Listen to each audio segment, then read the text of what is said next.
So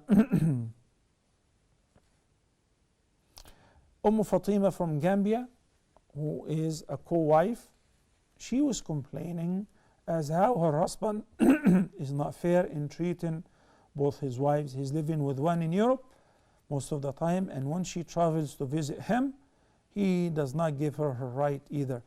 He doesn't even touch her. We know that the Prophet ﷺ forbade that. And Allah the Almighty put al-adala between the co-wives a condition for a man to marry again. فإن لم تستطيعوا فواحدة أو ما ملكت أيمانكم. Allah the Almighty says, فانكحوا ما طاب لكم من النساء مثنى وثلاث ورباع.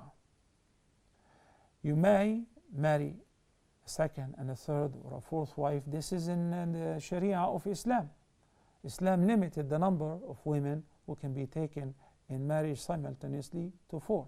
Limited the number, because before this Islamic legislation it was unlimited. Then he says فإن خفتم ألا تعدلوا فواحدة.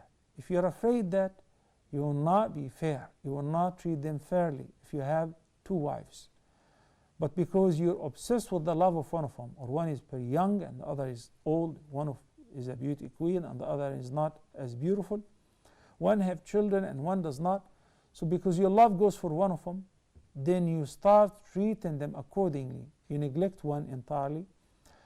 I'd like to remind the viewers, I'm answering this question and delivering a general answer, not necessarily to a particular case, because again, I'm not with the couple, I don't know their conditions, and I don't know whether the question is absolutely accurate or this is simply the feeling of one of the parties.